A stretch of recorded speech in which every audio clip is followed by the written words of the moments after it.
Good morning, good evening, good afternoon, everyone. Listen out there. This is a very special episode of Stacked. If you're a YouTube listener, then you'll know what's happening. But today is a very special episode because we're coming at you live from Quahog, Rhode Island, in the Family Guy world. That's right. We couldn't have picked a better episode to record from the Griffin household, all four of us sitting on this couch, because we're doing cool movies with our very special guest, our buddy Adin, our very good friend. Sorry. Oh, I'm a very good fan. Our loyal fan. I'm a You've very been good following fan. us for years. Jesus, sorry, Adin. But yes, Adin, our very good friend.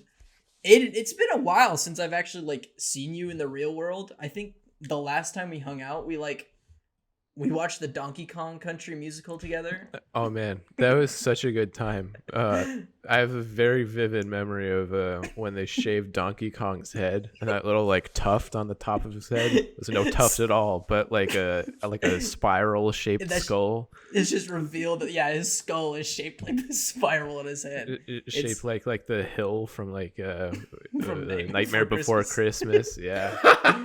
It's a very deranged and twisted show, and that's you get an idea of why that is, because everyone has just these weird, deranged, twisted skulls, I don't know.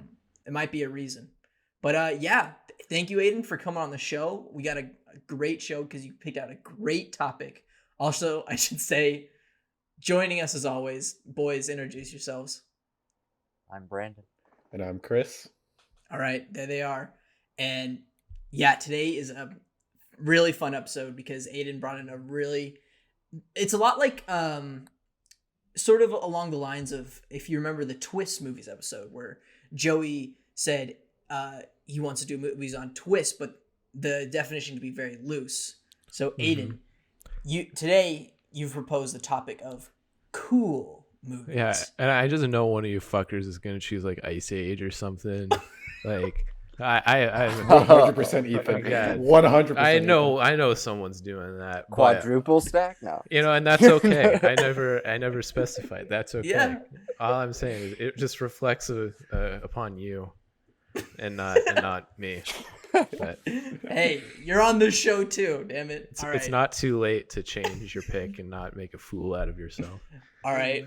Well, I might have to put myself last because I might have to make some changes. I bet Ethan picked Norm of the North or some shit. Picked Ice Age. All Norm of the three North, and Norm of the North Snowpiercer. movies. Oh, that, yeah. Yeah. Oh my god. Which I didn't know existed until I saw you guys watching Well, there's them. Aiden. There's four, and There's four. There's a fifth. And one of them's good. There's a fifth. The third one's not good. It's just good compared to the other two. Yeah, okay? It's quality cinema. What are you talking about? We talked about this. Yeah, we've already talked about Norm of the North on this show. We're not going to get into it. All right. So, before we get into it, let me just run down how the show works, and we get right to our films, our picks. So, once a week we set our topic or theme and go our separate ways to construct our own 3-film stack. Then after a week we come back here on the podcast and share our own stacks one film at a time. Then at the end of the show we'll mix and match our 9 films to make the ultimate decision on what quintessential 3-film stack we are checking out at this hypothetical video store. There's the rules. That's how the show works. Dems the rules. Dems the rules. Damn Aiden, girls. our esteemed guest, would you like to go first with our first cool movie? Would I like to go first? Yeah. Oh yes, I Can't would. believe you gave him the Yeah, option and he didn't take it. No, just kidding. No, Nah, good. You sign I'd up. love to go first. All right. So Let's hear it. All right. So when you think of cool, what country do you think of? Well, Nowadays? I think a- France, dude. I think France? Japan. I think Korea.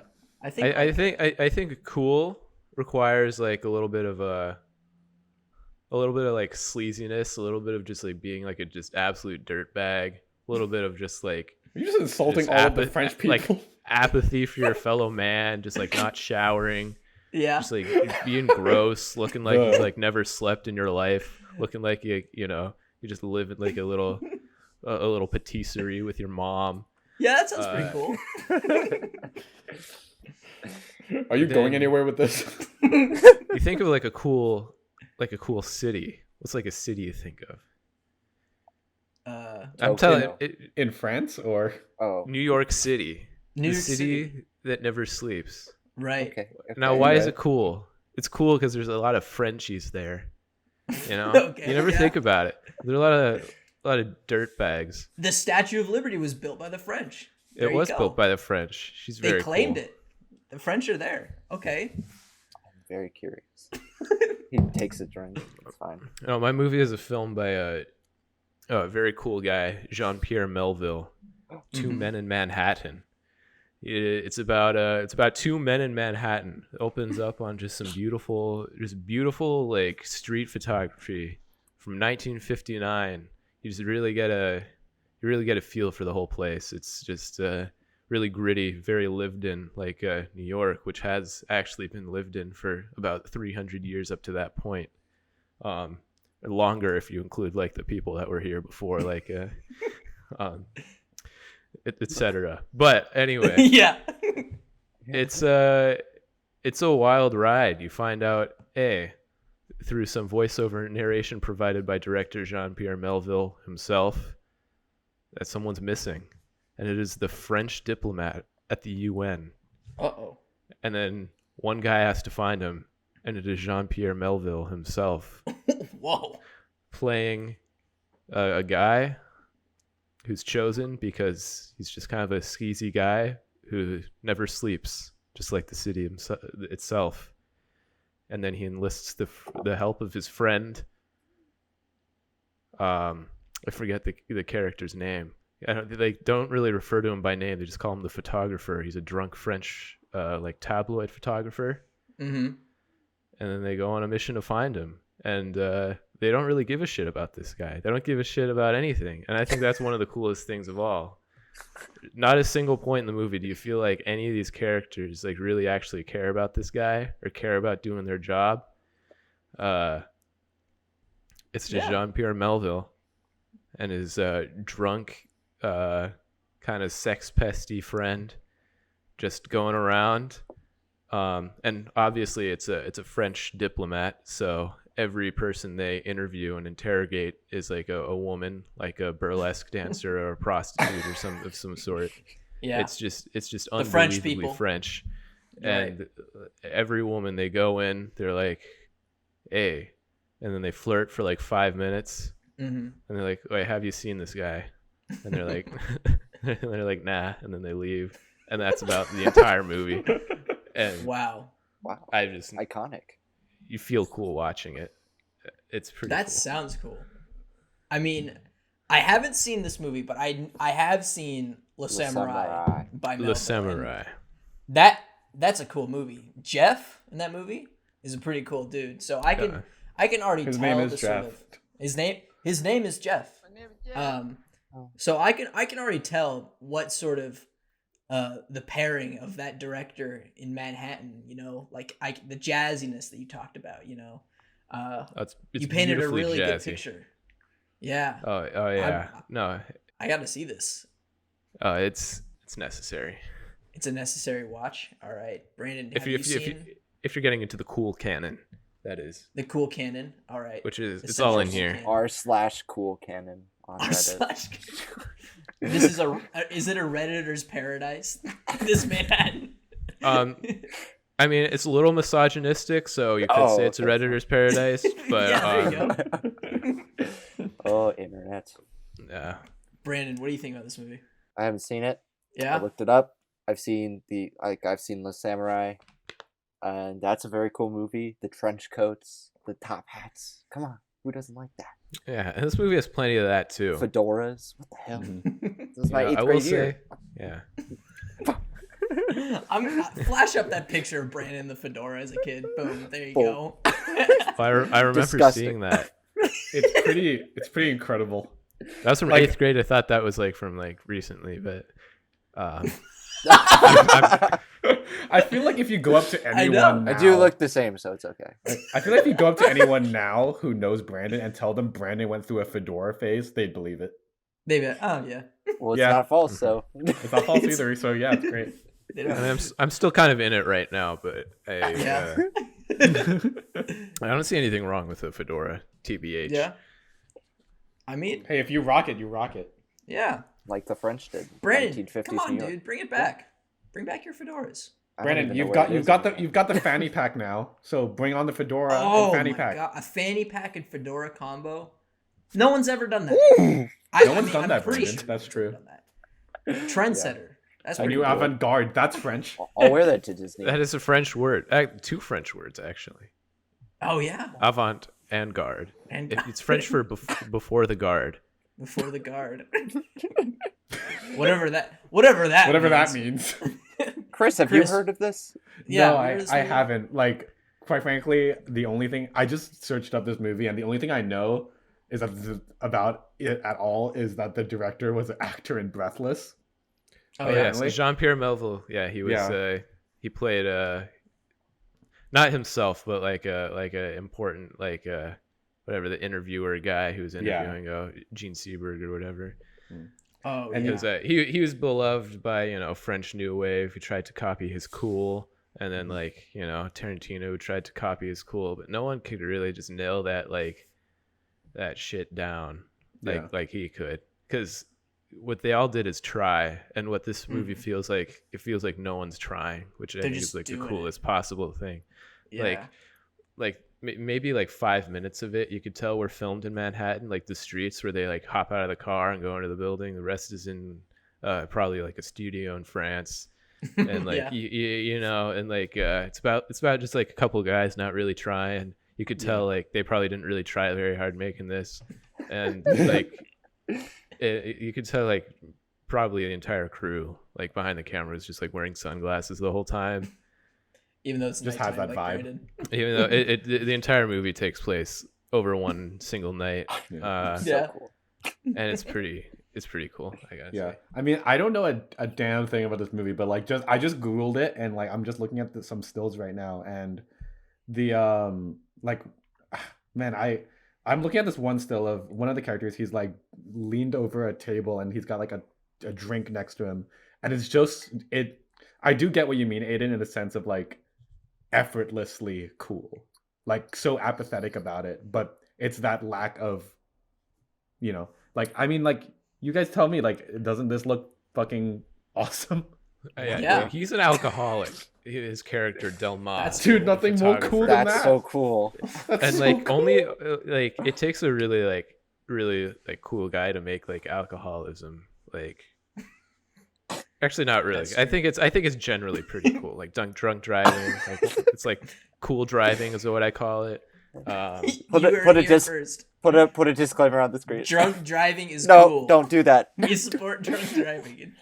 You want to be Yeah, cool? But I Do think it. like one of the cool things, like like it's like basically like a buddy cop movie, but instead of like one like unhinged fellow Mm-hmm. and like one like square guy, it's like one guy is like almost at the limit of just being like a sleaze bag, like piece of shit, Yeah. kind of alcoholic, and one guy who's like just over the limit of being like a sleaze bag piece of shit, and like they're like neck and neck, like barely like a degree away from each other, but like one just barely passes that precipice just to create enough drama for you to care. Enough but of a not dynamic enough. to differentiate the two, Yeah, but also like leaves a vast area open for just not much to happen at all, which I think is one of the coolest things that can happen in a movie. That's cool. Not Yeah. much. All right. That sounds cool. That's a start for Brandon. Yeah. What's your first cool movie? We gotta take it back to the 1970s. Well, we were in the 1950s. Well, it's technically the 1950s because Okay. it takes place in like the 50s, 60s time period, and that's why I chose 1978's Grease. Ah, good Ah. old Grease. No, you're probably wondering, like, gender stereotypes, what's cool? And like, Mhm. nah, this is about cliques in high school and about people trying to be cool. Yo, you the know? T-birds are the coolest. Yeah. Like, come on, they walk around with grease in their hair. They're driving T-birds. They're singing songs, playing sports. What's cooler than that, you know? Leather jackets, tight Leather pants. jackets, smoking. That's a Going cool after the hot kind of girls. jacket. Yeah. Yeah, I want that black leather jacket they have. Can I just point out? I don't know about you guys, but did you guys just see Adin inconspicuously close a bottle of vodka or something? When I said Grace, he downed the whole thing, and I felt judged immensely. But it's No. okay. It's fine. It's fine. That's in respect to the coolness. Oh, never mind. No, it was open from a previous beverage I had. Oh, okay. Made myself a mule to go along with dinner. But continue, Brandon. I'm very sorry. Well, I mean, Grease is just like I mean, outside of like just the characters, I love the movie. It's like the songs are all classic. Like I feel like you could quote anyone from the movie, whether they be slow or fast paced.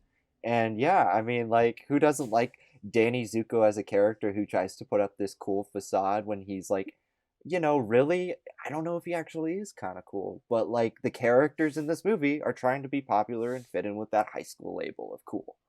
And it shows with them like trying to fit into two different groups, and then like those two different groups being so diametrically apart that when they come together, like, you know, that's where the real coolness is, fitting in. Yo, fitting in, cool. That's cool. Yeah, There's it's nothing cool to cooler me. than fitting in. Like talking about like why I think Family Guy is the coolest show Yeah. is that like I watched it like in 5th grade to fit in with all the cool people watching Family Guy. Me See? too. He's making the argument that I'm Oh making my about God. Grease. Yeah. Brennan, No. you watched Grease to fit in. No, I'm just saying they did in the movie. It's like self-reflexive, you know? Yeah. Yeah, the kids in the movie are trying to be cool by fitting into groups. It's a great movie too. And it's not cool to be someone who you're not. Being yourself, now that's cool. Yeah, and they learned that in the end. Very. I thought fitting in was cool. Yeah. You could do both. It's fine. This is a paradox, Brandon. You can't be yourself and fit in at the same time. That's not how society works. Are you fucking kidding me? All Like a right. total convergence of the id and ego. Completely diametrically opposed forces. Let's just dive into the psychoanalysis of Grease. Why don't we? Of Grease. No, All right, I'm joking. Chris, I'm joking. Chris, what do you think of the coolness of Grease? I do think Grease Lightning is one of the most incredible musical moments in all of cinema. Mhm. I adore that sequence. Summer Loving is something I love that song a lot. And a quick funny little side story. In high school, I was in theater and I acted in our school's production of Grease. I played Kaniki, the asshole in the T-Birds. They're all assholes. I was the one who had to Yeah. say the line. Did she put Up a fight? And the audience's reaction to me saying that was like the funniest thing because everyone was like, "Oh, really?" Oh, you know, that's funny. I have a connection to the theater in this movie as well, but this is why I don't like this movie. Is because it gives me PTSD from when I was on stage crew, and I had to run this play as deck captain, and I had a couple friends as crewmates, and we had to change scenes from.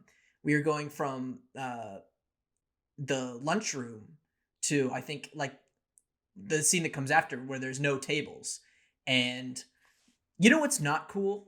Abandoning your friends during a blackout when you have to change all the sets and you're the only one there and you have to do it during a certain amount of time. So were you? So did you take like 10 minutes? So there I was by myself, picking up whole ass tables by myself and throwing them off stage while my two friends are like, I don't know, fucking jerking off out backstage and not coming on during their cue. And- Classic theater kids. That's a Classic theater kids. kid move. You're just for jerking sure. off. Dude. It was just I was a Jerking theater off kid. mid-play. Yeah. Dude, That's a I was a kid theater move. kid, man. Just bounteous amounts of Just boundaries just like come backstage. semen. Yeah. when we That's when we graduated out of high school, like Kleenex shares took a dive. Right. No, but They I don't know. probably slipped and knocked themselves out. You know? Then the lights came up and I was still working, you know, and everyone was like, all the actors, because high school theater actor kids are the fucking worst. Sorry, Chris. But they're like, what are you still doing? Picking up tables and shit. I'm like, I'm trying by myself. So I kept running back and forth. And it was the worst. It was the worst. And that's that must why have interrupted the tone and pacing of the whole scene. probably, yeah. You ruined it. Me, I You ruined Grease. No. Yeah. Ethan ruined Grease. Ethan is over. Stop. I was at that performance. Yeah. what did you think? I wrote a column in like the Salt Lake City Times Oh, like no. review, whatever. Yeah. It was it's a pretty good show. I will have to say. Well, thank you. I don't remember too much of it. It was a little while ago, and I've seen plenty of shows since. Well, but I could tell there was a lot of secondhand embarrassment from the audience because of what I was doing on stage and how I completely just fucked that transition. But yeah, Aiden, what do you think of Grease and how cool it is? Is it a cool movie? talking about Grease. Yeah. Talking about cool. I haven't seen it. Wait, what? That's I cool. haven't seen. You haven't seen Grease? I haven't seen the film Grease. I watched a middle school production of it about Middle school. about 8 years ago. But as far as like my connection to the film, like I'm a Yeah. huge John Travolta fan, who I think Yeah. like one of the coolest men, probably. Period. So that solidifies it in your book as a cool movie. That's what Not you're telling me. necessarily. Oh, okay. no. Thanks. But from what I know, I've seen the clips, I've heard the music. Me and my friend Wyatt have watched the porn parody of Grease. Which What's its doesn't title? really, it doesn't have like a funny porn name as far as I remember. really? It was It's just just like Grease? Grease like porn parody. Man. Which could tell you about how much effort went into that. That's, Which hey, you said that's cool. which No is inversely proportional to how cool it is. So I will say, if I'm going for cool and I'm going Yeah. for Grease, I'm probably going for the Pornhub The porn variant parody and instead. rather than the one that exists. Even though it does look from the screenshots I'm looking at that it could go into the spank bank for later, but Okay. Oh, yeah, woo. for now, I will say Grease Lightning, Yeah. John Travolta. Really love. Did you see the Fred Durst movie, The Fanatic? Oh Yes. yeah. Oh Oh, yeah. yeah. Oh yeah. What a- These what a fuckers. film. What a spectacular film. That's all I have to say. I think this All movie right. would have done better with some Limp Bizkit tunes. Limp Bizkit. Limp- You ever listen to Limp- Bizkit? You like Limp Bizkit? You like Limp Bizkit?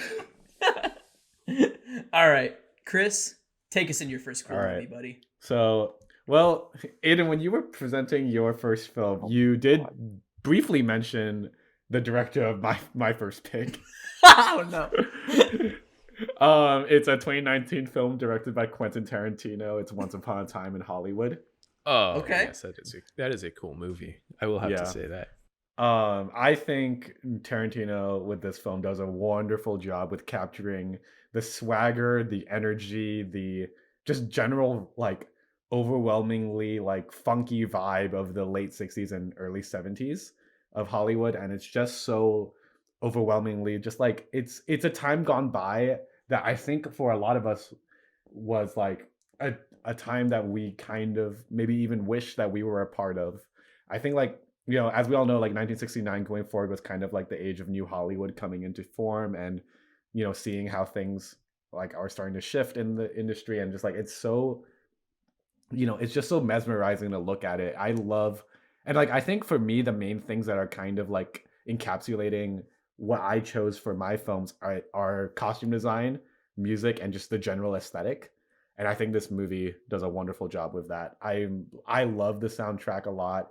I think Brad Pitt's character Cliff Booth has some of my favorite outfits like I've ever seen in like cinema. I love like his yellow Hawaiian shirt with that white t-shirt and the blue jeans is, I don't know, I just think it looks so great. And I don't know, I think it's just such a fun and energetic and cool movie. Brad Pitt in this movie is one of the coolest characters that there is. Yeah, he kills his wife. Yeah, and he doesn't even care. Dude, getting rid of the old ball and chain, man. Just dropping her in the ocean by with a any means harpoon. necessary.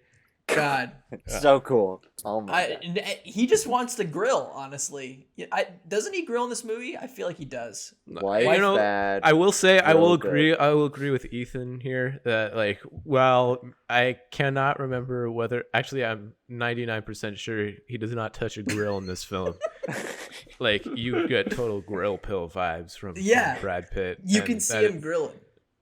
You could with you could feel the grill. You And could there's feel- nothing cooler, ironically, than a grill, even though grills are traditionally warm.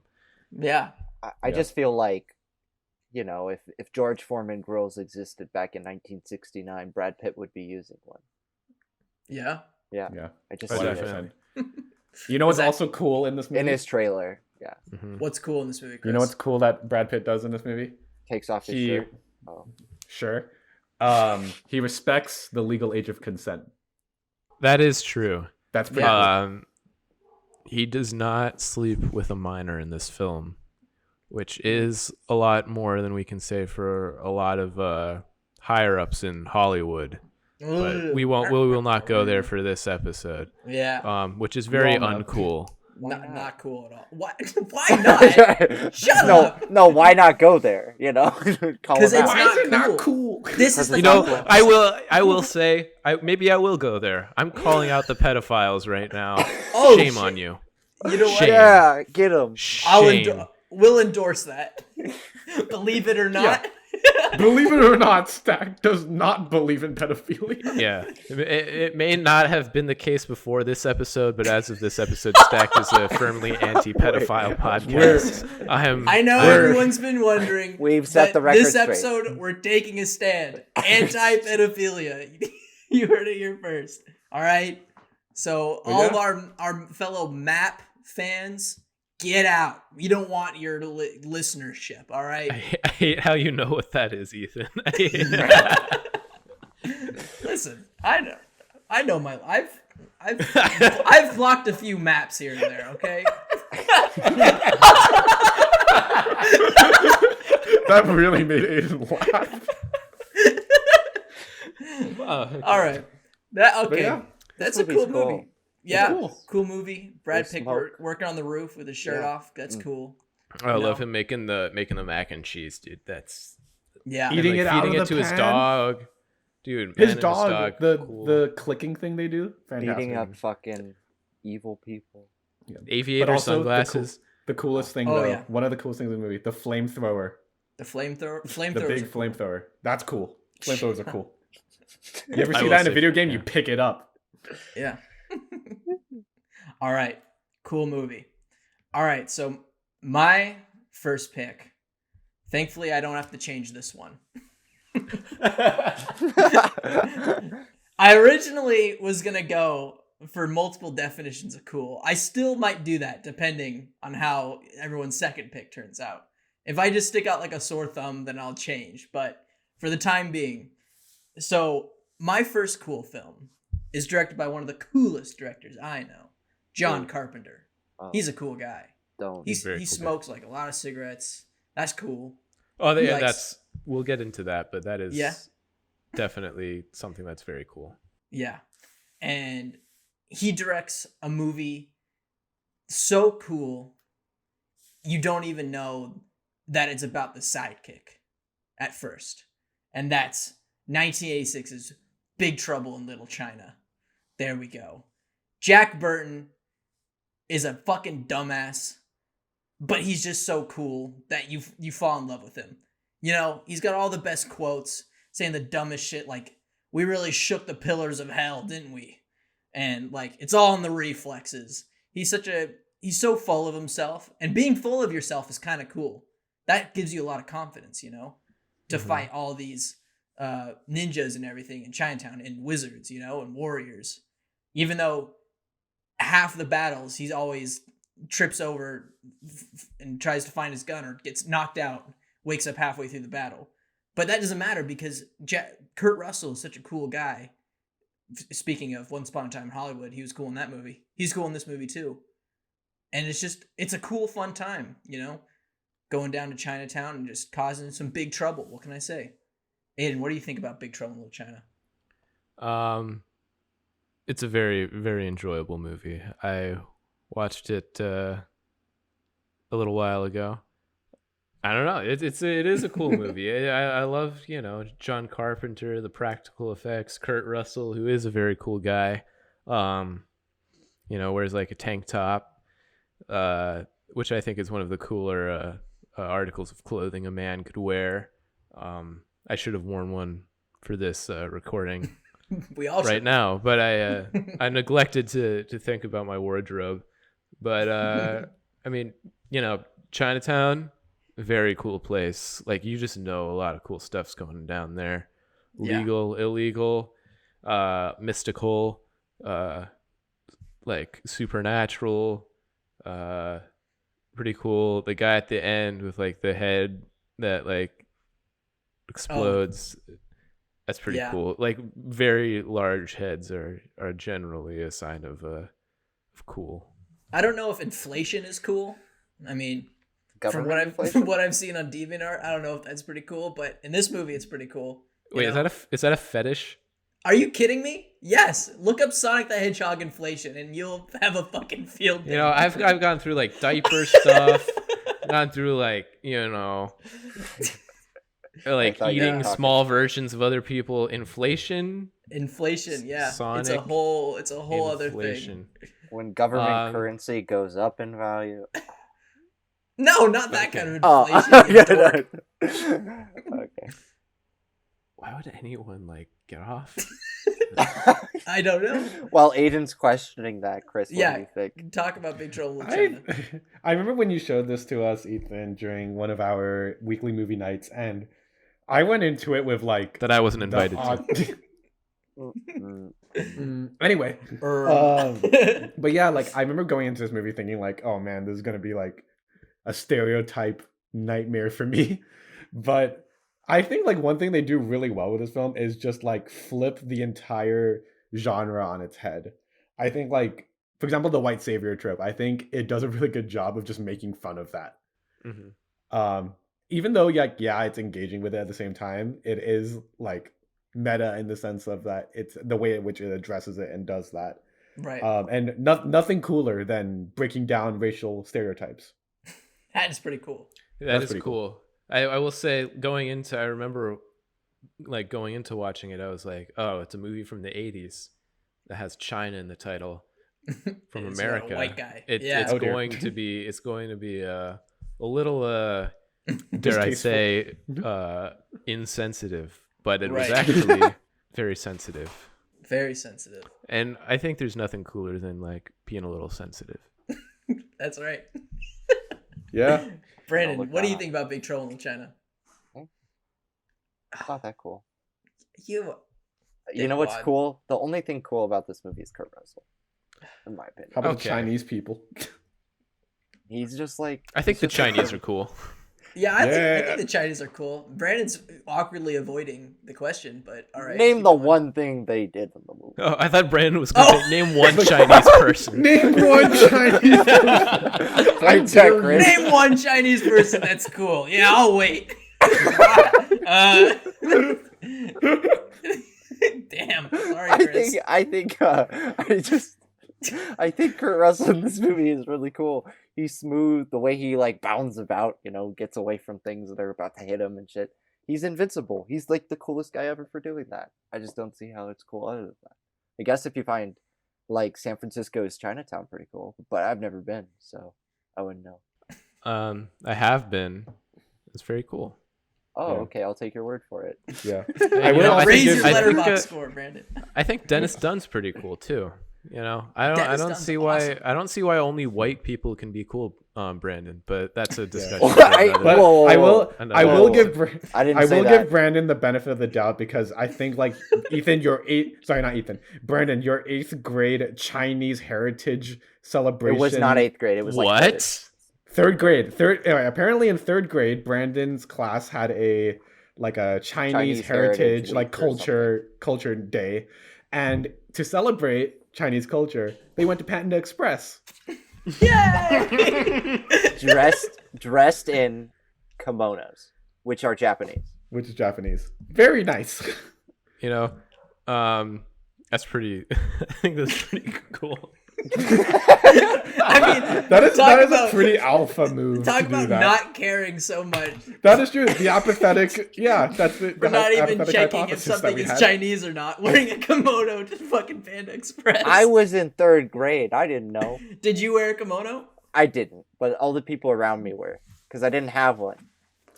So Did you I wear think- red? We're getting off at lea- topic. Okay, I think we're pretty on topic. Actually. All right. Well, let's get into our second picks. Aiden, what's your second cool movie? Okay, second pick. All right. So you were with me for the first pick. The second one is keeping with a couple things. Okay. New York, endlessly cool city. Right. But this explores a different kind of New York. There's a seedier side to it, a more historical side, a more ancient side, a more cursed side, more gothic side. That is, I think, explored very thoroughly, very diligently, very coolly by Tony Scott in his 1983 film, The Hunger, starring David Bowie. Cool guy. Catherine David Bowie Deneuve. is cool. David Bowie is Cool the coolest woman. guy. And Susan Sarandon, even cooler woman. She's so Women, I think, sometimes I think women are a little underrated. I think women can be just as, if not more cool than their male counterparts. cool. Yeah. Amen. And one of the women in this, Catherine Deneuve, and also one of the men, David Bowie, play I think one of the coolest, both in like the sense that we're talking about and in the temperature sense,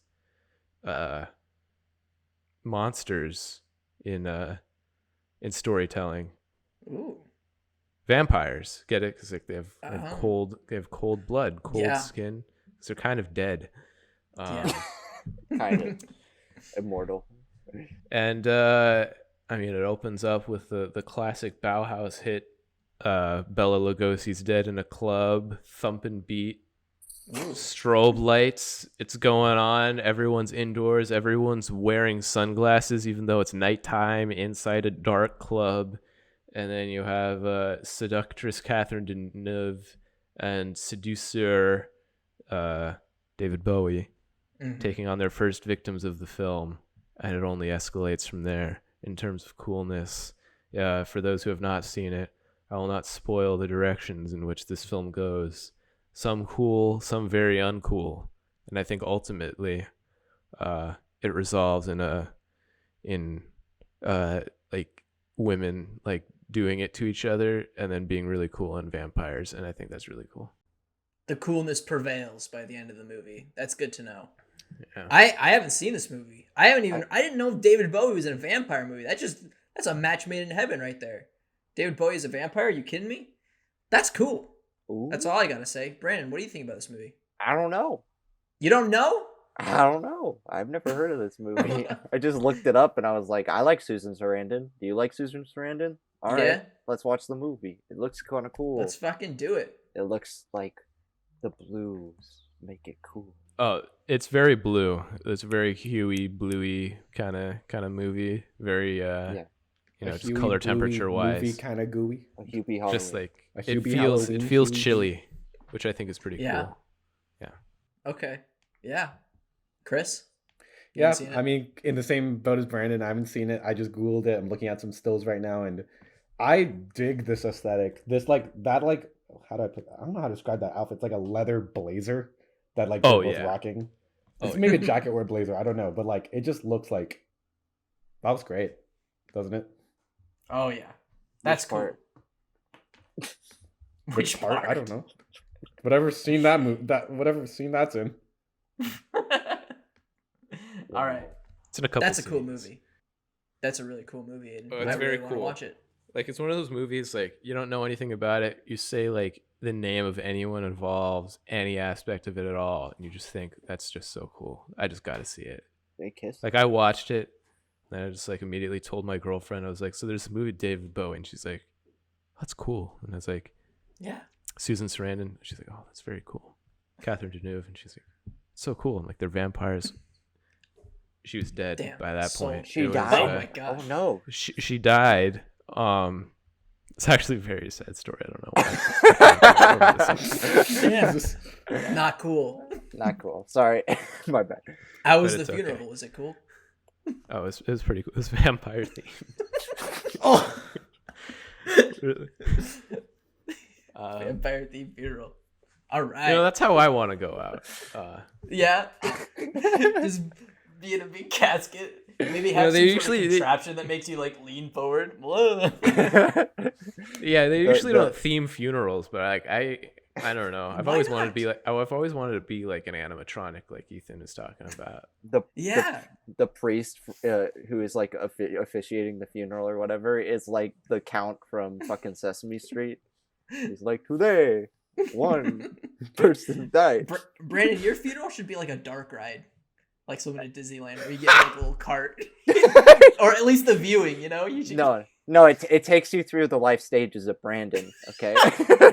We go through the As fedora animatronics? phase and everything. It's Yeah. a boy. He's born. Wow. Okay, we're going to get off track. Sorry.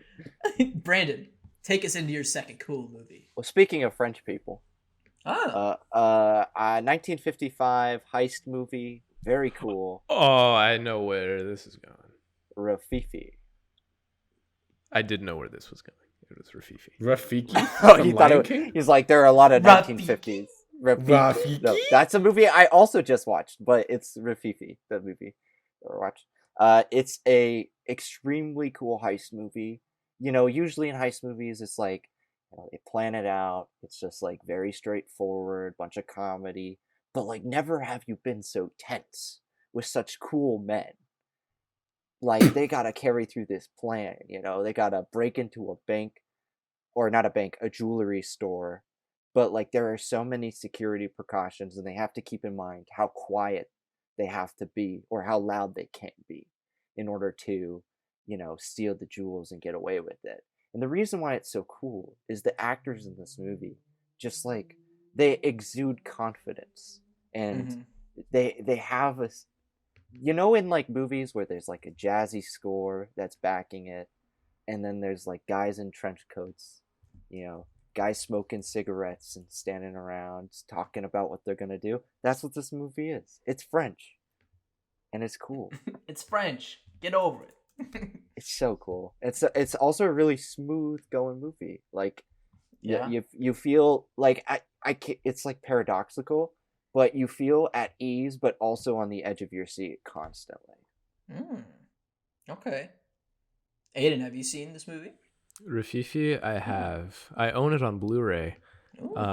It was one of the first criterions I've got because I couldn't find it and I really wanted to watch it because I've heard of the Brandon didn't mention it. The famous, I think 30 or 40 minute long heist scene that Where is there's- yeah. completely silent. Yep. Zero dialogue. One of the least cool things a person could do is like talk, just ruin like, you know, ruin a good moment, ruin a Yeah. vibe with some like useless words. And I think this movie knows what it is. Just an incredible, beautiful, suspenseful, but also, as Brandon said, like it's about some professionals, and you really feel like they know what they're doing. Like people who know what they're doing, they're pretty cool. They do wear sunglasses in this film. That's good to know. 5 stars. Oh, okay. Pretty close. I've never heard of this movie. What? So I'm What? Jules Dassin, cool guy. Yeah, I gotta check this movie out. I mean, I love a good heist. This And is one of the best heist movies. heist movies are cool. Mhm. That and Stealing Tower stuff Heist. is cool. Yes, Heist. yes, I own that on DVD as well. I could tell Brandon's a huge Brett Ratner fan just from his files.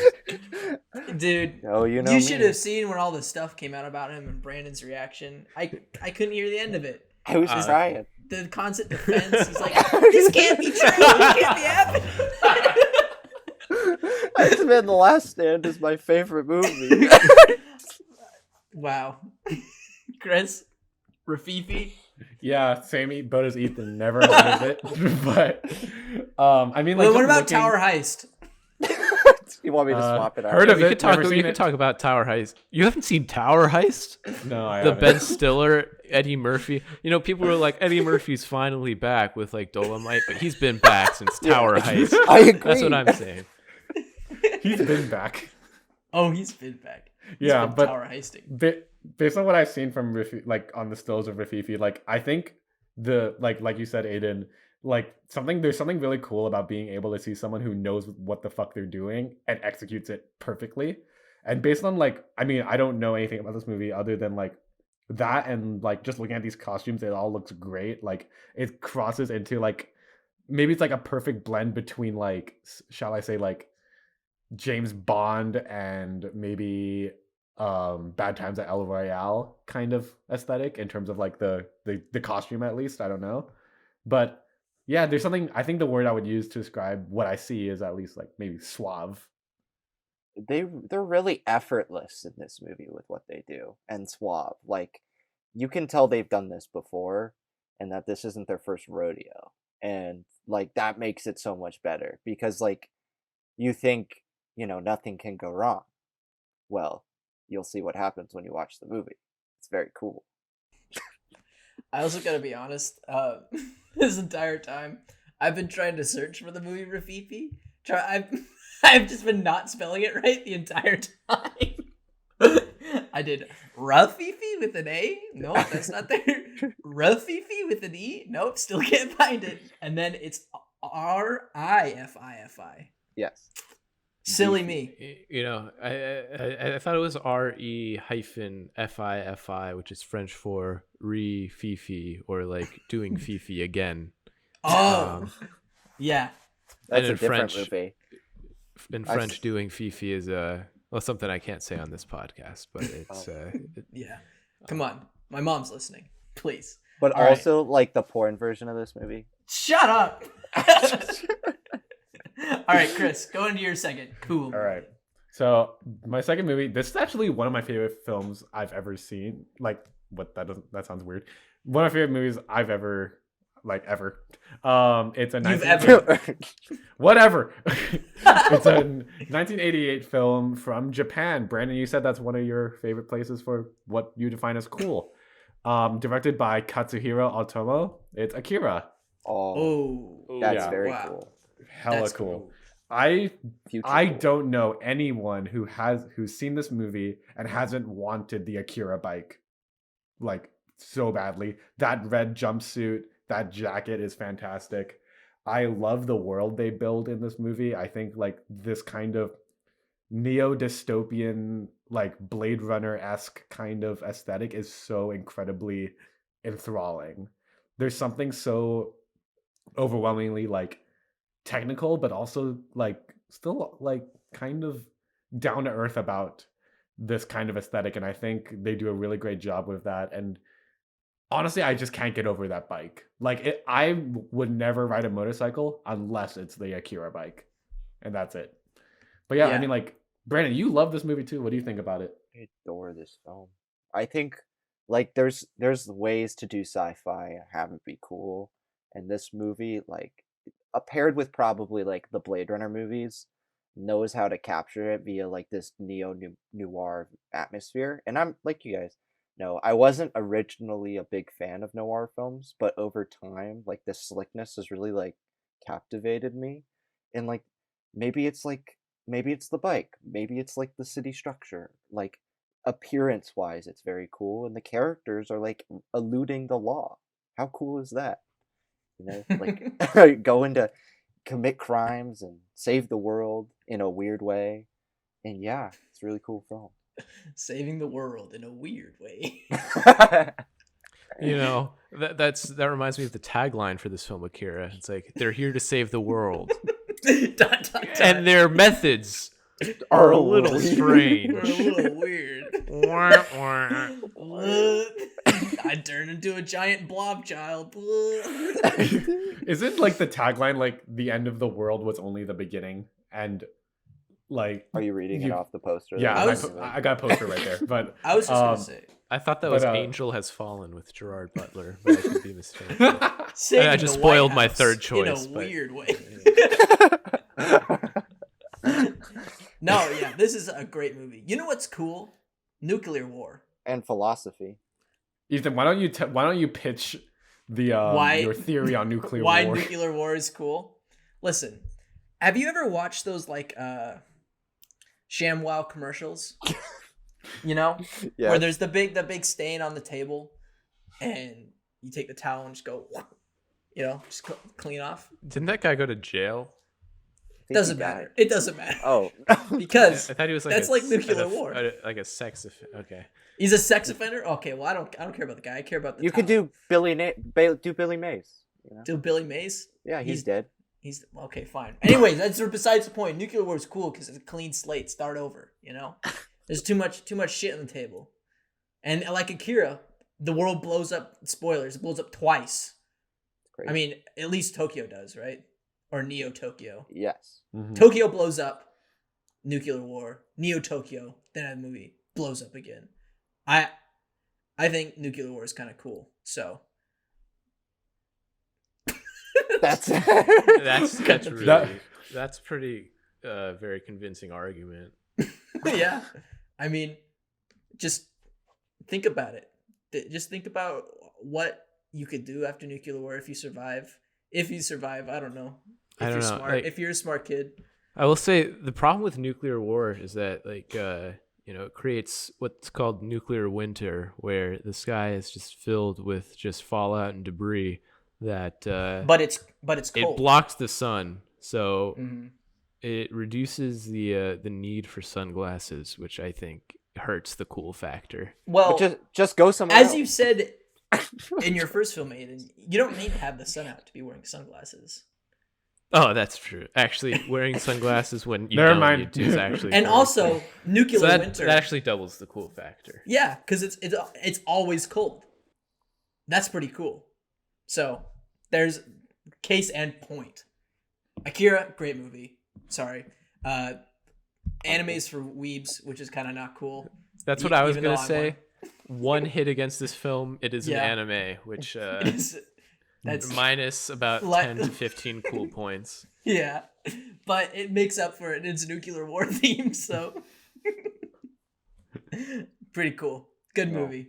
Okay, my second pick is also a Japanese film. It's not anime though, so got those 15 points are saved for me. Is Tokyo? Oh. It's a 1966 film about, you know what's cool? I think hitmen are pretty cool.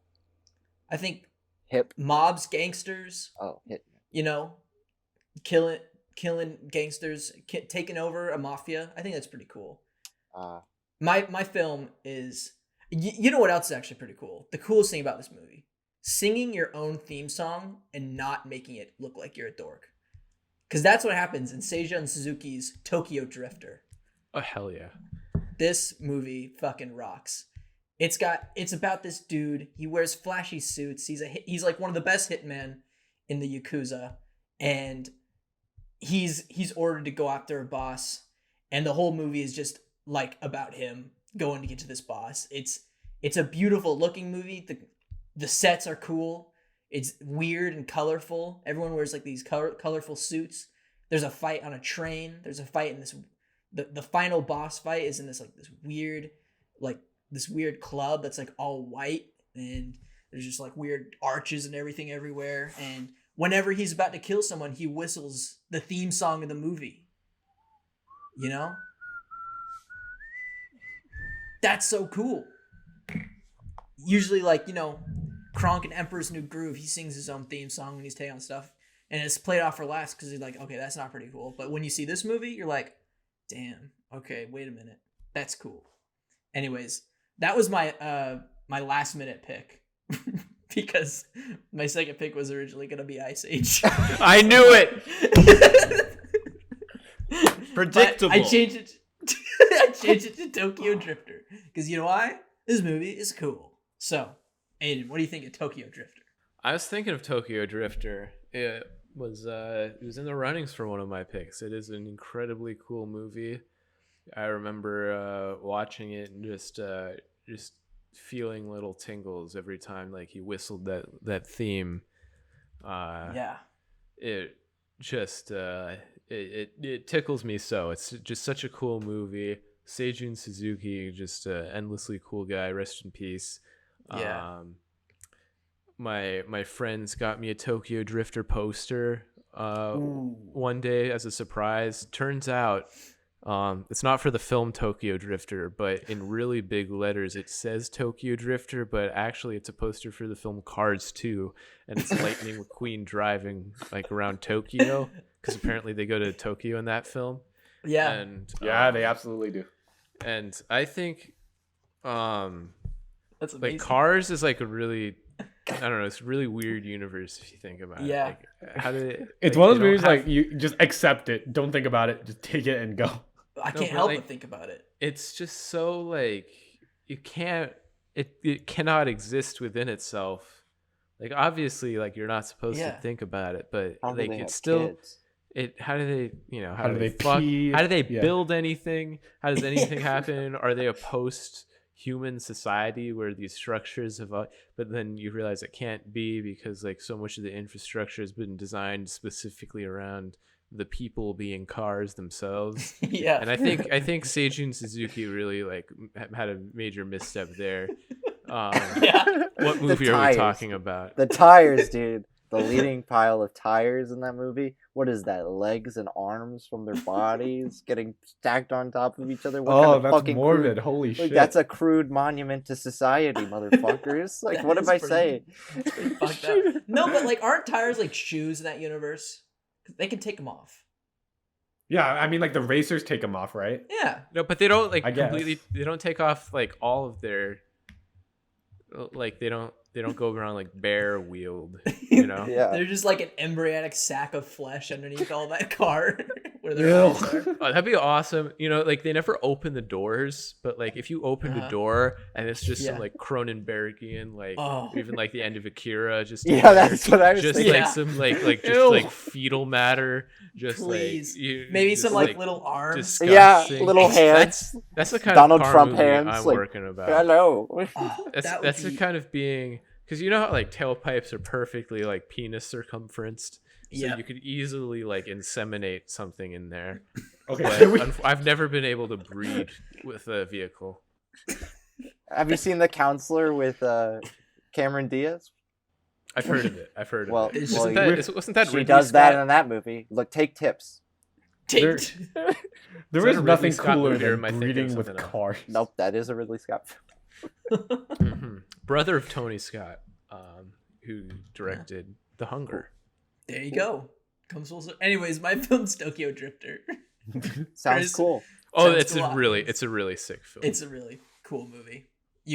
Chris, Brandon, you guys gotta see it. Yeah. The Alright. poster's cool. Yeah. Yeah. Of all the gangsters, Ethan, I literally just clicked on your view and I completely agree. If there were any gangsters you don't fuck with, it's the Yakuza. Do not Yeah. fuck with the Yakuza. Like the British. I'm speaking from experience. Yeah. from experience. Like, you Don't really fuck don't with wanna. You really don't Like, want to. I'm missing if like you- 2 fingers. Don't do it. You ever go into the onsen, see a guy with like back tattoos? You gotta get out of there. Be Get sure out of not there. to pee in ASAP. that- in that Don't look at fucking him. bath. Like, Yeah. Okay. Let's get into our final round then. Aiden, take us into your last cool movie. I have a very odd question. Yeah, go for it. Have any of your guests or any of you, for that record, ever taken a pee bit break during the? Yeah, recording? him. Brandon has. While I was talking, he's like, "I gotta go to the bathroom," and he leaves. Do you want to take a little 5-minute break? I've been drinking a lot of water and Sprite. Yeah, go for it. Yeah, Okay, go thank for you it. so much. Let's take a you little guys. break.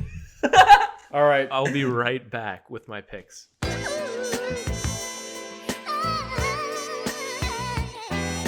All right, Aiden, take us into your last cool movie.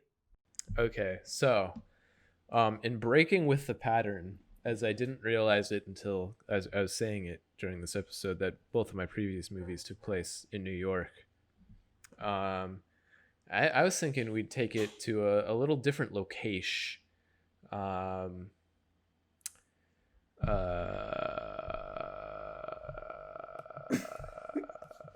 right. So it does not take place in Hong Kong, although it is a film from Hong Kong by, I think, probably the coolest director ever, making big statements here. Johnny To. Johnny To. Oh. I think I know where you're going with this. He tickles my feet. He's just the bee's knees, this man. Lucky. And I don't know, you could really like just throw a dart at like a dartboard where each little section is just a different Johnny To film, of which I still have to see several because this man has made like 60 or something. Holy guys shit. there.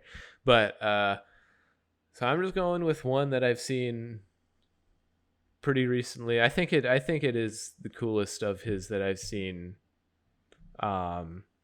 And that is his 2006 film Exiled, which does not take place in Hong Kong, but rather Macau, which includes some very, very scenic locations and vistas and what have you. But I think I could let the film speak for itself. Yeah. Play the tape. I'm Go just ahead, kidding. Exiled. I don't have any clips. Play I the don't have movie. any clips. It's not that kind of show. As in, it is a podcast wherein it is All right, audio. viewers, listen to But, the rest of the movie. Just picture this: two hitmen show up. Hitmen, cool, you know. Yeah. I think that's pretty necessary for any cool movie, you know. And every Johnny To movie, everyone always dresses, you know, black, leather, what have you, sunglasses, smoking cigs, just like, you know, just blasting cigs, just filling their veins with that shit, just absolutely, just monstrously cool. And like these two guys show up, a woman answers the door, they're like, "Is Wo home?" She's like, "No," but you could tell she's lying. You know this guy's home, and you know this guy's in trouble. And these guys are like, "We'll wait." They wait. Two other guys show up, looking very similar in very similar garb.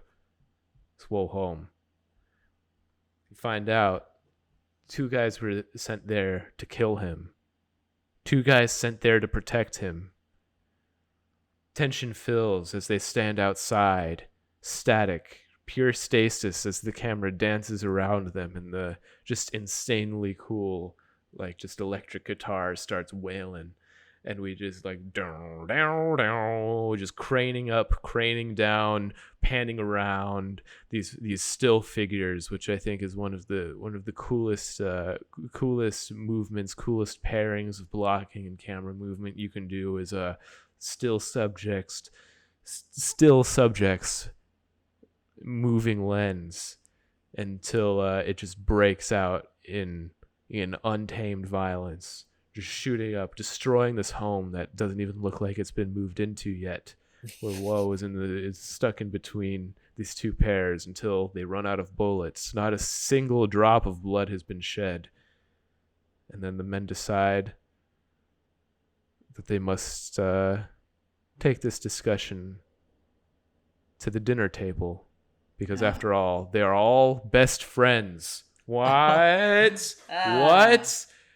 These guys all grew up together, and they're all like, we're in the same mob together, and they're all the five best friends, and they realize that friendship is the most important thing of all.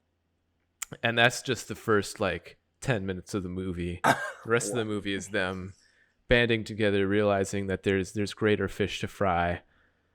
And it just goes in all sorts of directions, and you realize that what bonds men together is not blood,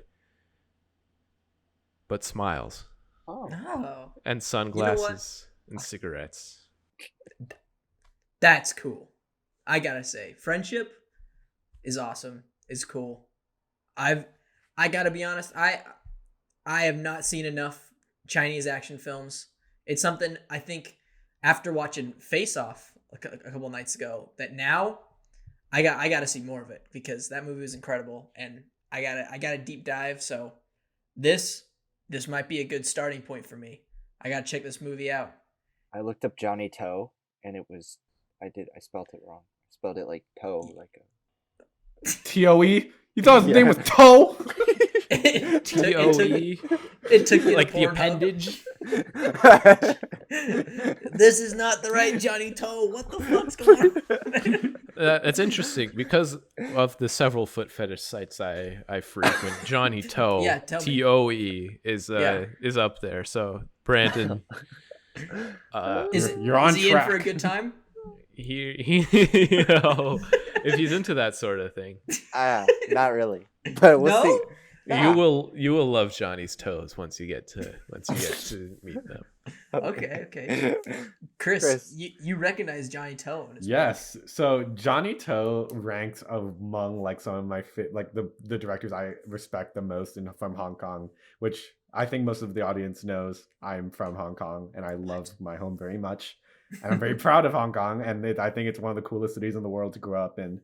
And like, you know, I think Johnny Toe ranks among the ranks of like John Woo, Stephen Chow, Wilson Yip, and of course Wong Kar-wai. And yeah, like I think his films are just so great. I've only seen Drug War and PTU from him.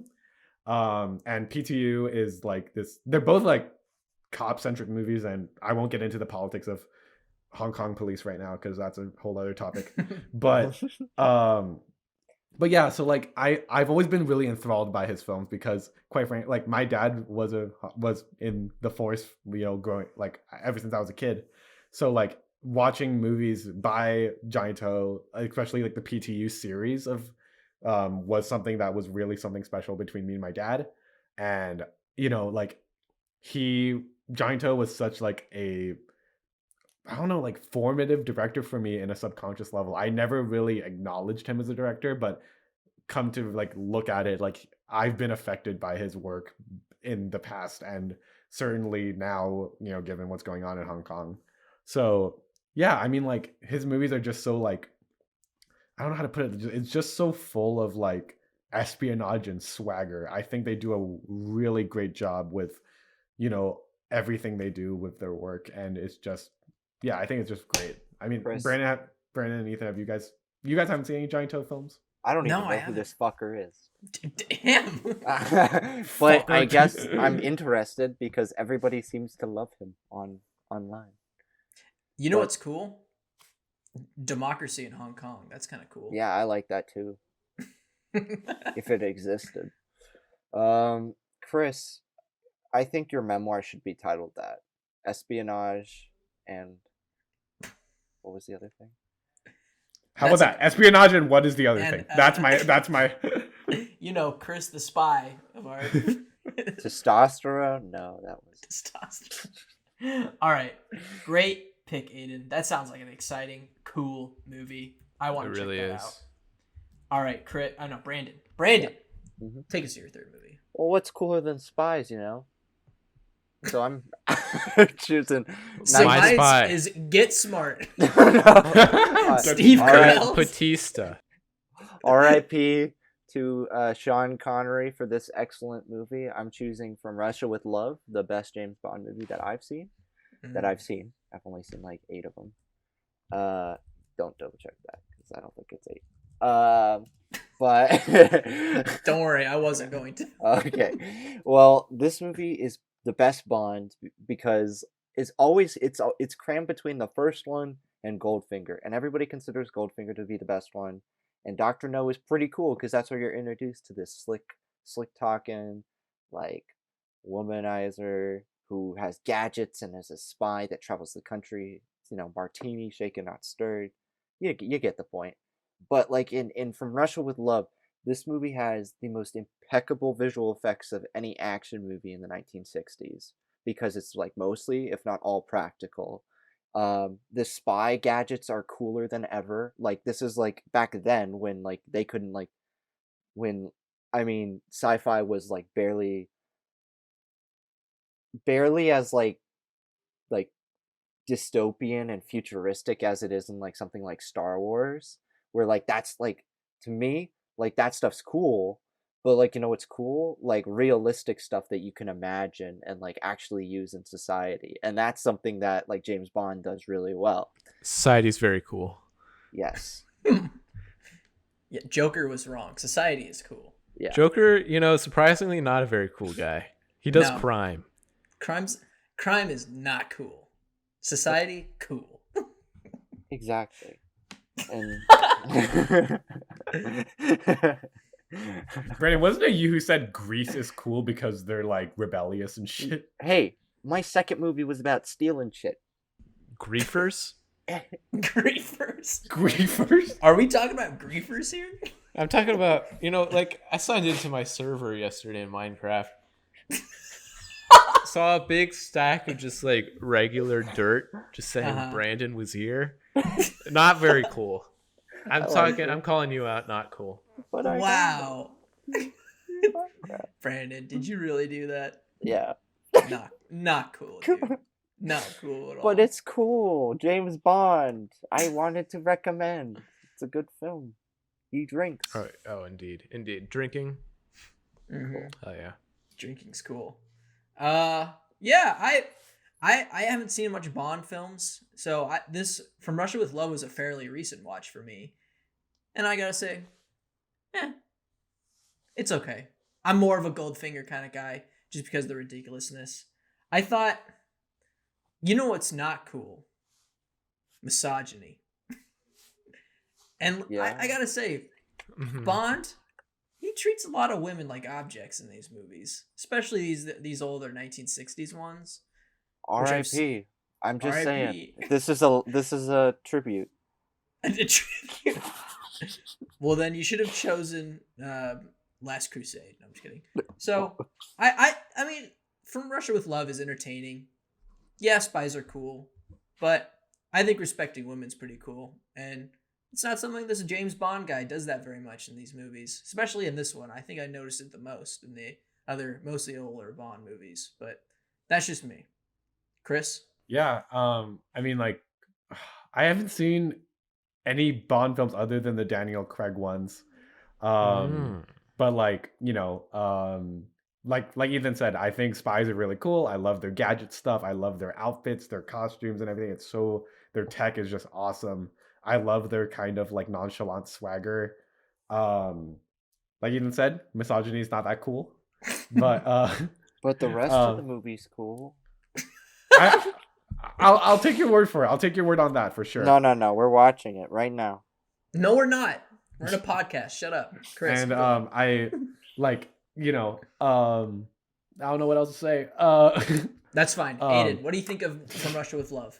I will say this about From Russia with Love. It is a 1963 spy film.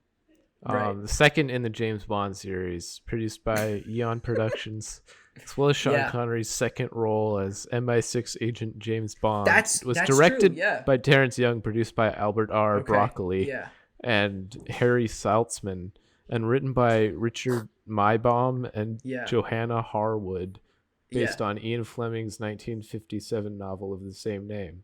In the film, Bond is sent to assist in the defection of Soviet consulate clerk Tatiana Romanova. I watched this film probably about 10 years ago when my dad was trying to get me into James Bond. Yeah. I will say dads are really cool. Shout out Dad. There you go. Shout out to Aiden's dad. One of the coolest guys I know. He wears sunglasses sometimes. He's the one who told me that it's really good to wear sunglasses if I want to protect my eyes. That's cool. I really cannot remember that much from this movie. Like James Bond in general, like British people, not the coolest, but like Sean Connery is cool. He's Scottish, so like that's like, Scottish people are like cool. leagues better than like English. Yeah.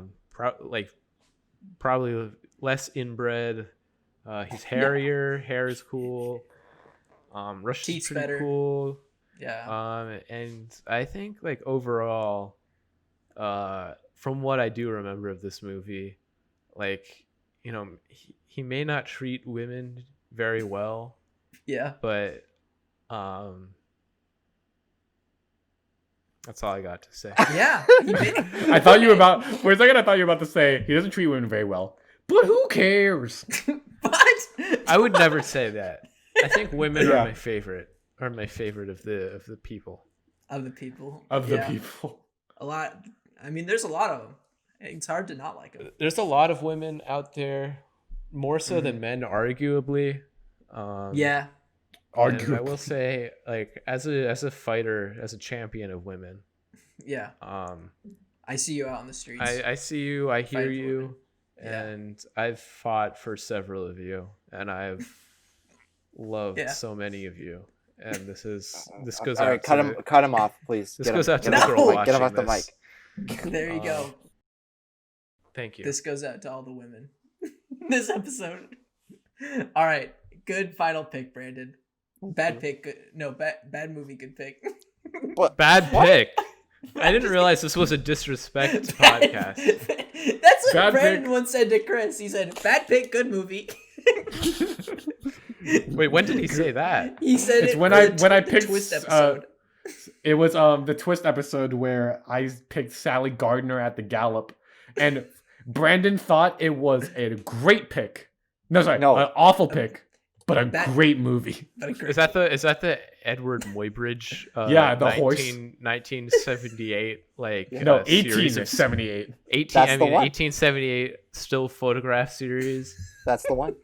Oh, yeah. Yep. I've cried at that film. Yeah. Yeah. See what did I tell you? Yeah, good movie. See, Better than Joker. that is But- a good film. It's not really a movie with much twists. It's more of a wait, it is revolving all spirals. twist. What are you talking about?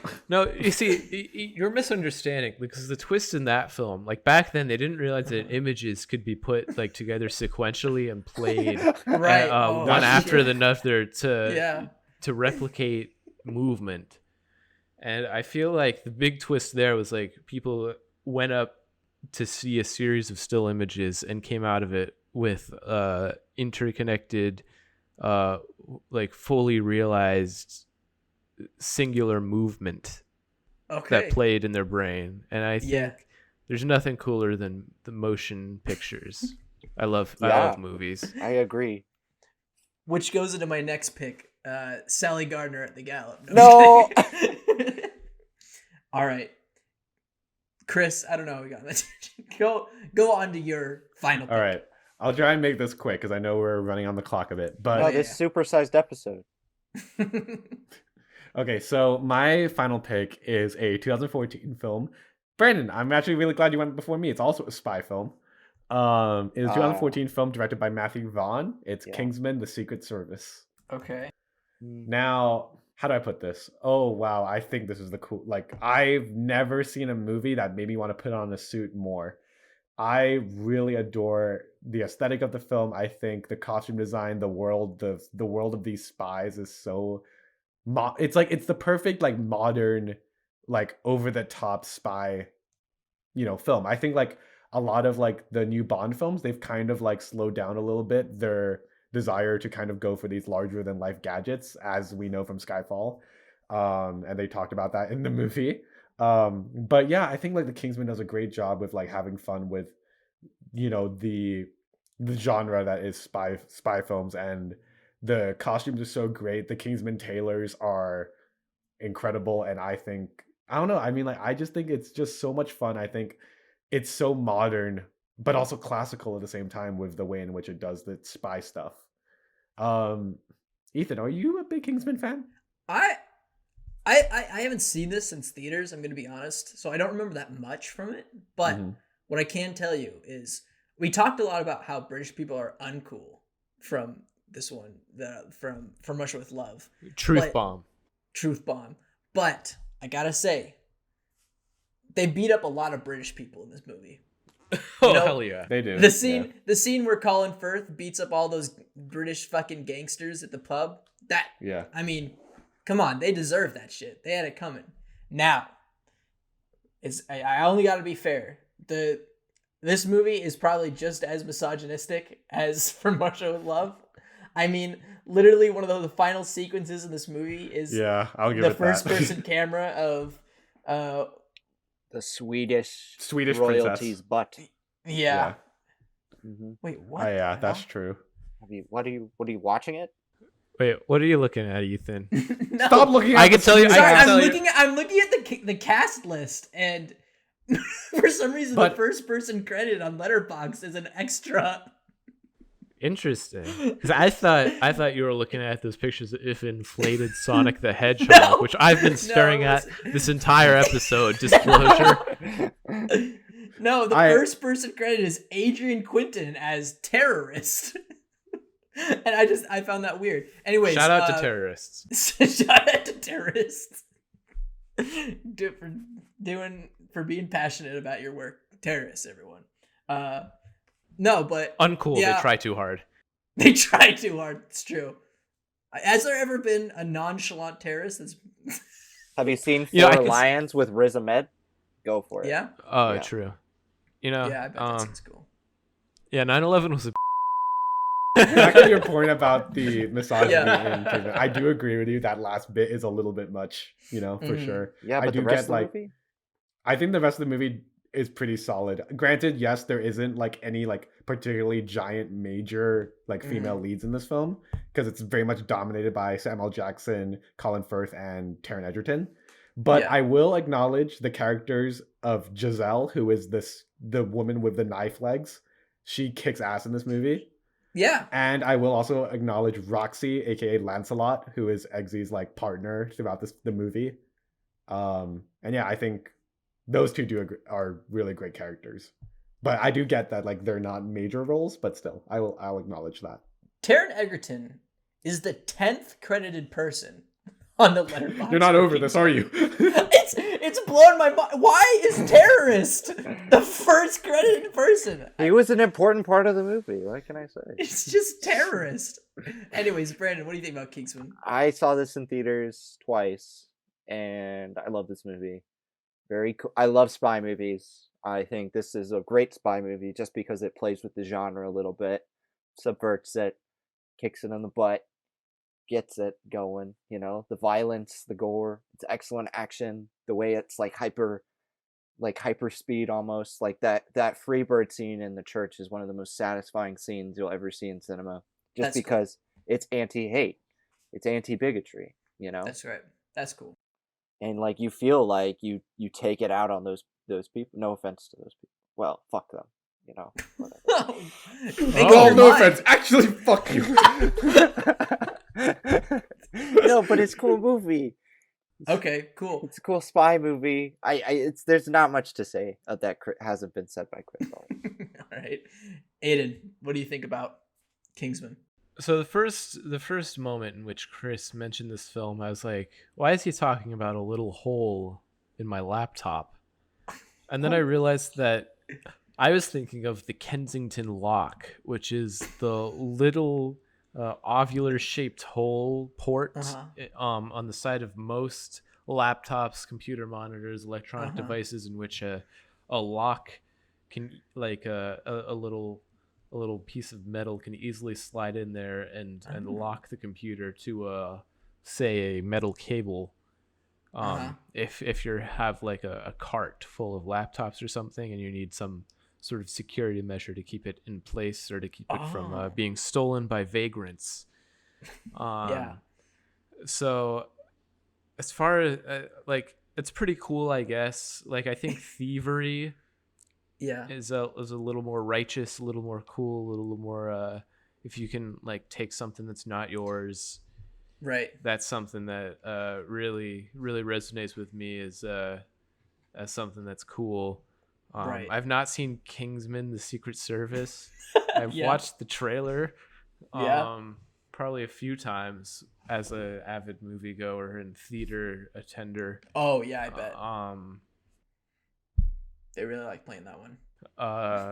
I've heard Mark Hamill makes a cameo appearance. Yep. Yeah, It's amazing. as a scientist. Mark Hamill's Yeah. pretty cool. Samuel You know? Jackson's pretty cool. Yep.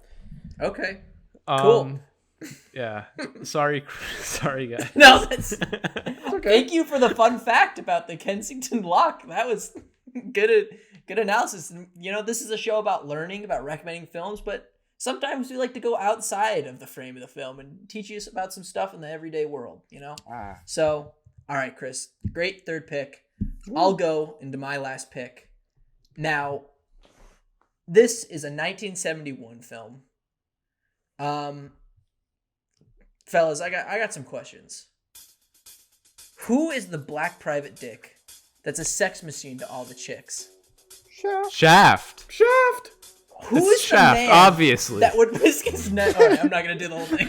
Yeah, No, it's come on. Shaft. Dude, I think I'd know the answer to all these questions personally. Can't speak for Brandon come or on. Chris, but It's Listen, Shaft. buddy. The whole it movie speaks for Shaft. itself.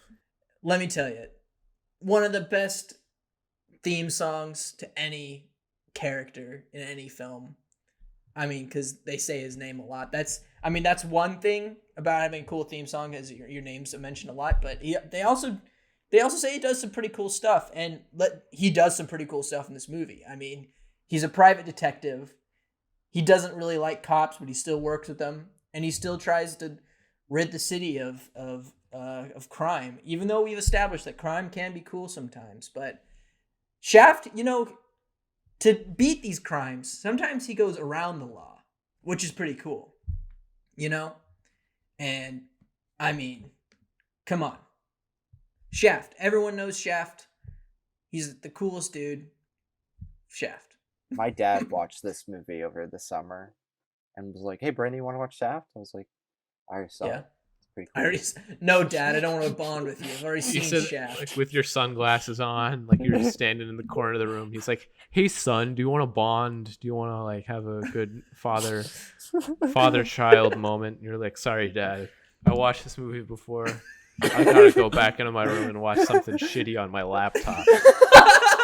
Why did you just describe what actually happened? What you No, That is no, exactly no. what would have happened. No, I did watch some of it with him, and he was like, "This is great." I'm like, "Yeah." Yeah, and then you got All up and right. left. And then you got up and left. Sort of. Sort of. Anyways, do you like Shaft? Bring it back full circle. Yeah, to, it's enjoyable. Pornhub. There we go. Okay. Oh, wait. This is what we call the funny episode of Stacked. I don't know. I if kind of anyone think it else is pretty funny. That's cool. Chris, what do you think of Shaft? Because Brandon's refusing to talk about the movie. Wait, what? I You think- were asking me? I thought you were Yes, asking I was asking you what about Shaft, and you weren't saying anything. So, I Chris, thought- what do you think of I thought Shaft? you were talking about the porn. Brandon's busy texting his dad saying, "Dude, I'm so so sorry. sorry. I love you so much." Chris, Shaft, go. Yes. I think this is a really, really funky, a really great, like just such a like a breath of fresh air, like from what you'd normally see from, you know, any kind of movie. Like there's really not actually a movie like the Shaft series. I think you know, it's just so stupidly out there. I think it just owns how like ridiculous it is. Mm-hmm. I think that's what makes it cool. That apathy we were talking about. And yeah, I mean, like nothing cooler than like Shaft, like, you know, being on the phone and then saying like, "Shut the door, shithead." But Ethan, I'm gonna turn I'm gonna turn your critique of Kingsman around on you. Shaft beats women. Oh, that's true. I did Yeah. neglect to remember that moment. Maybe okay. This movie is so cool, it makes you forget that he beats women. So That's a good point, Ethan. it's one thing. It's you so gotta say cool. about it. I can He's forget just it. So smooth. He's That's just so going on smooth. that's going on the box on the Blu-ray right The there. and that's going on my fucking reel. Twitter. Oh. My resume. No. All right. Yeah. Aiden, what do you think about Shaft? I actually share a little memory with one of the members of the Stacked podcast. I did watch Shaft for the first time with Brandon Winchester's father. Wow. You were there? Yeah, I'm just I kidding. Oh. That is Wow. that is what we call in the busy joke. A joke. A gag, if you will. No, I do think Shaft is really awesome, as Ethan was talking about with Tokyo Drifter theme songs. I think any person with a theme song qualifies by default as cool. I think like, you know, just like the whole like blaxploitation genre. Oh yeah. From the 70s just oozes cool. Just oozes like, you know, just like nonchalance, some I think like not necessarily bad acting, but like, you know, when you watch a movie and like there's some like, you know, B characters or some like kind of side characters or like extras or what have you that like definitely have not been to an acting school or definitely deliver like stilted dialogue, I think that's a sign you're watching like a really cool movie. It goes like with like that not caring, you know? Yeah, it goes with that like sort of like this movie is definitely made by like real humans, like just like trying but also not trying, but also like, you know, just like scrapping something together, just like full human spirit, just something like there's some explosions in this film. Shaft is by far the longest element of the male Yeah, no, keep going. The penis is what I was going to say before Ethan rudely interrupted me laughing for some reason when I was just going basic. off on one of my favorite films of all time, Shaft. It's just basic anatomy, dude. Top 10 movie. Yeah. I mean, to quote actually, Aiden, nice. Yeah. It's a nice movie. That is actually my review for the film. It's very nice. Like, you just watch it and you go, nice. Nice. You know? I think, like, he does a good job, Shaft himself. Like, the guy, like, he does what he sets out to. And I think a man with a vision is one of the coolest things that you can film on celluloid. Yeah. Okay. Yeah, and that's my last pick. So, there's everybody's films. Now, before we go to deciding our final stack, let's just run down everybody's picks one more time. Just refresh the audience's memory of what we picked, because it's a big chunky episode. I gotta say, it's an extra supersized episode, which is good. Lots of good laughs and picks and knowledge. So, Aiden, take us through your films, your stack. Okay, my stack. I started with 1959's Two Men in Manhattan, or Deux Hommes dans Manhattan, by Jean-Pierre Melville. I don't know why I said it like that. Then we have The Hunger by Tony Scott from 1980. Wait, fuck, what year? Hold on. 83. Was it 6 or 3? 83, definitely. And then we have 2006's Exiled by coolest director of all time, stacked certified Johnny Toe. Oh yeah. Brandon? I got Grease, I got Rafifi, and I got From Russia with Love. Chris? I have Once Upon a Time in Hollywood, Akira, and Kingsman.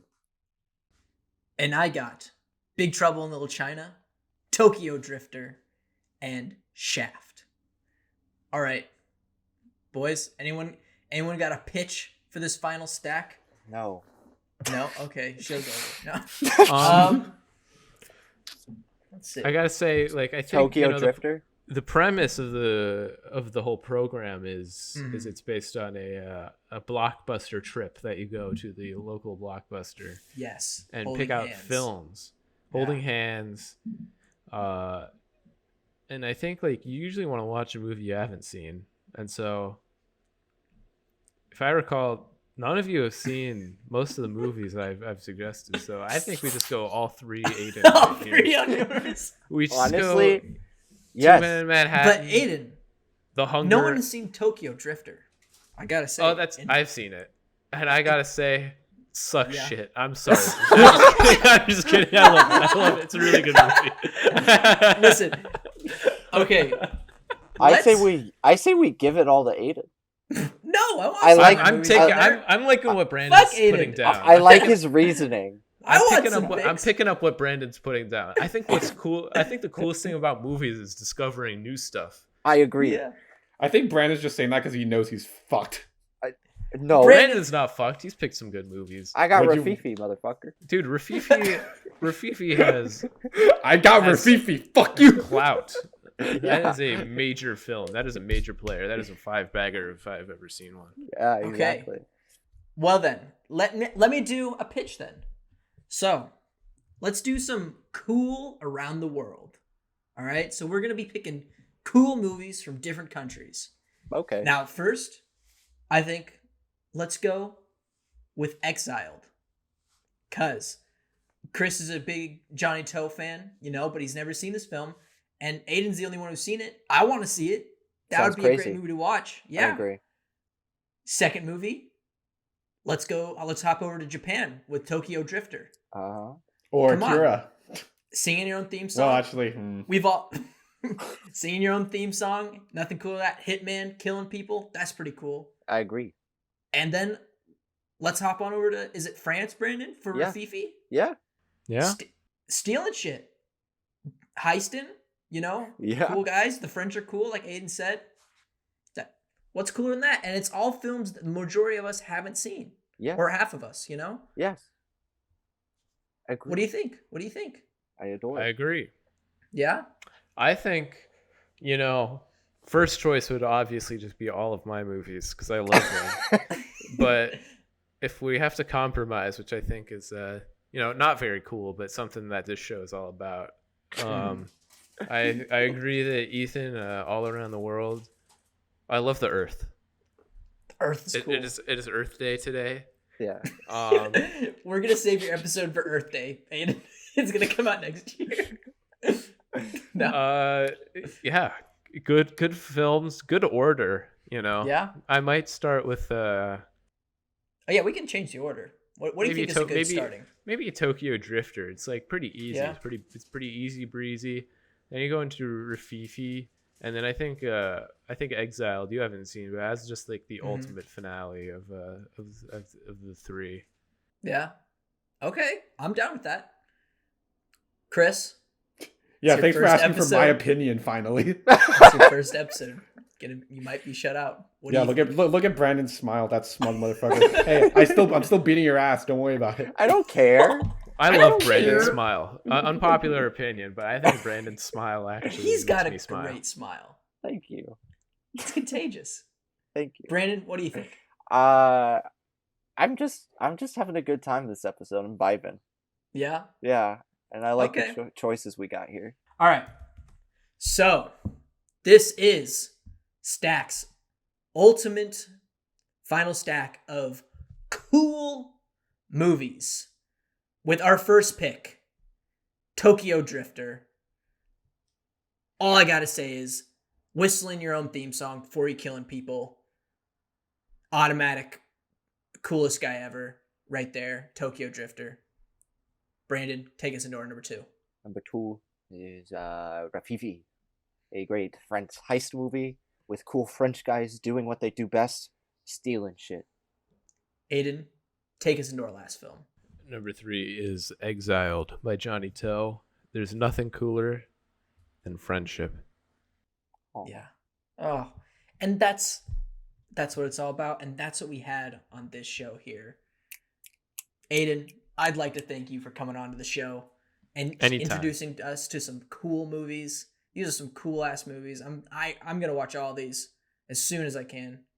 I'm excited, and we'd love to have you back on, man. This was a hilarious, fun episode. This is the coolest episode yet. I said at the beginning, maybe before we started recording, but I called it. This was the coolest episode yet. Can't top it. Chris, sorry for being shut out. Happens to literally all of us. It's gonna happen once in our lifetime. Yeah. But Chris, you said that you'd get shut out before episode 20, Well, and it's episode 23. So Haha. why was I'm winning. The reign of Chris is over. The The reign- reign of Aiden has begun. I'm now the third stacked host. I'm looking So- forward to the Yeah, next when I episode retire, in it which is taking my Chris spot. in which Chris Lee is the guest and I'm the host. And then Eh, which brings me to the good news to wrap up this episode. Chris, you're fired.